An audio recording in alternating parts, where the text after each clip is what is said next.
పని దొంగలు అంటే తెలుసా మీకు? ఒక యజమాని పాడైపోయినా పర్లేదు, యజమాని ఏమైపోయినా పర్లేదు, మనం మాత్రం సుఖంగా సౌలభ్యంగా పనిచేసుకుందాం అనే వ్యక్తులు చాలా మంది ఉంటారండి. ఇది దేశానికి గానీ సమాజానికి గానీ చాలా ప్రమాదకరం. ఇప్పుడు కొంతమంది ఏమంటారంటే, మరి అలాగైతే బిజినెస్ ఓనర్స్ ఎంప్లాయీస్ ని చాలా దారుణంగా వాడుకుంటున్నారు, ఎక్స్ట్రా టైం వర్క్ చేయించుకుంటున్నారు, బానిసల్లా చూస్తున్నారు అంటారు. ఇప్పుడు మానేయాలి, ఇష్టం లేకపోతే మానేసేయాలి. అంతేగాని మనం పనిచేసే చోటు గానీ, మనం నీడేసిన చెట్టు గానీ పాడవాళ్ళని ఎప్పుడు కోరుకోకూడదు. ఒక వ్యాపారి ఉండేవాడు, తను ఉప్పు అమ్మడానికి రోజు కూడా చెరువు దాటి వెళ్లాల్సి వచ్చేది. సో ఉప్పు అంటే ఇప్పుడు పిల్లలు తెలియకపోతే సాల్ట్ అండి. ఈ సాల్ట్ ని ఏం చేశారంటే మూటల కింద గాడిదలు కట్టి చెరువు దాటి వెళ్లి అమ్మవలసి వచ్చేది. ఒక రోజు గాడిద అనుకోకుండా నీటిలో కాలు జారంగానే ఏమవుతుంది, ఉప్పు మూట కూడా నీటిలో ములుగుతుంది కదా. నీటిలో ములినప్పుడు ఏమవుతుంది, సగం ఉప్పు తగ్గిపోద్ది. వెంటనే గాడిదకి బరువు తగ్గిపోయింది. బరువు తగ్గగానే గాడిద ఏమనుకుందంటే, ఇదేదో బాగుంది, నీటిలో ములగంగానే నా భుజాల మీద బరువు తగ్గిపోయిందని చెప్పి ప్రతిరోజు అనుకోకుండా అక్కడ కాలు జారడం, నీటిలో ములగడం. గాడిద తెలివితేటలు యజమాని గమనించి, కానీ ఆ గాడిదకి ఏం తెలుసు, రోజు ఉప్పు పోతే యజమాని నష్టపోతాడని. ఆ యజమాని బాగుంటేనే దానికి తిన్న విషయం దానికి తెలియాలి కదా. సో మూట బరువు తగ్గుద్దనే ఒకే ఒక కారణంతో అది ప్రతిరోజు నీటిలో జారి నాటకం ఆడటం మొదలు పెట్టింది. సో దీని పరిష్కారం ఏం చేయాలని చెప్పేసి తెనాలి రామకృష్ణుడి దగ్గరికి వెళ్ళితే, తెనాలి రామకృష్ణుడు ఏం చెప్తాడంటే, సరే ఒక 2 రోజుల పాటు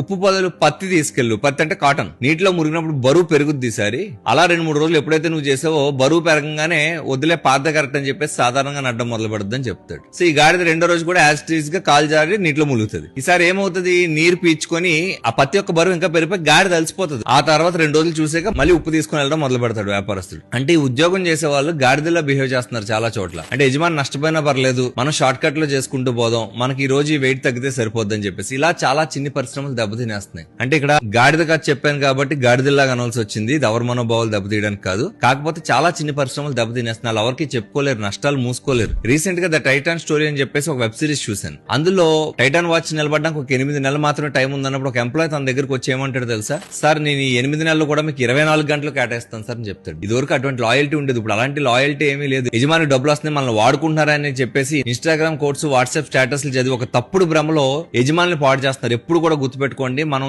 ఏ చెట్టు కింద అయితే కూర్చొని నీడ తీసుకున్నాం ఆ చెట్టు బాగుంటేనే మనకు నీడ ఉంటది. ఆ చెట్టు పాడైపోతే మనకు నీడ దక్కదు. ఓన్లీ ఇంకో చెట్టు దగ్గర పోతుంటే అలా ఎన్ని చెట్లు పాడు చేసుకుంటూ పోతాం, ఉన్న చెట్టును బాగు చేసుకుంటే సరిపోదు కదా. సో ఎంప్లాయీస్ అందరికీ కూడా ఒకటే చెప్తున్నాను, నేను పని దొంగల్లో బిహేవ్ చేయకండి. రీసెంట్ గా మేము ఒక చిన్న స్టాల్ కి వెళ్ళి భోజనం చేసాం, నేను మా స్టాఫ్. ఒక 5 స్టార్ హోటల్ టిష్యూస్ ఇస్తున్నారు. ఈ టిష్యూస్ వాళ్ళకి ఎలా వచ్చినాయి అంటే, అందులో పనిచేసే మేనేజర్ తక్కువ రేటుకి వీళ్ళకి అమ్మేశాడు. అంటే యజమాని నష్టమైనా పర్లేదు, వాడి స్వలాభం కోసం వాడు టిష్యూస్ తీసుకెళ్లి అమ్మేశాడు. ఇలా ప్రతి చోట కూడా పని వాళ్ళు యజమాని మోసం చేయడానికి ప్రయత్నిస్తే ఇంకా లాయల్టీ అనేది ఏముంటుంది, ఎంప్లాయ్మెంట్ కి అర్థం ఏముంటుంది, ఎంప్లాయర్ కి మర్యాద ఏముంటుంది. సో మీకు ఎవరైతే ఉద్యోగం ఇస్తున్నారో ఆ ఉద్యోగం ఇచ్చే వ్యక్తులకి ఎంతో కొంత మర్యాద ఇస్తే ఫస్ట్ ఆ యాజమాన్యం బాగుపడుద్ది, తద్వారా దేశం బాగుపడుద్ది. దేశం బాగుపడితే మన అందరం బాగుంటాం. తప్పుడు ఆలోచనలు మానేసి వాట్సాప్ స్టేటస్లు, ఇన్స్టాగ్రామ్ కోట్లు చదివి యజమానులు అంటే దోచుకోవడానికి పుట్టారు అన్నటువంటి బ్యాడ్ మైండ్ సెట్ ని బ్రెయిన్ లో రిమూవ్ చేస్తారని ఆశిస్తున్నాను.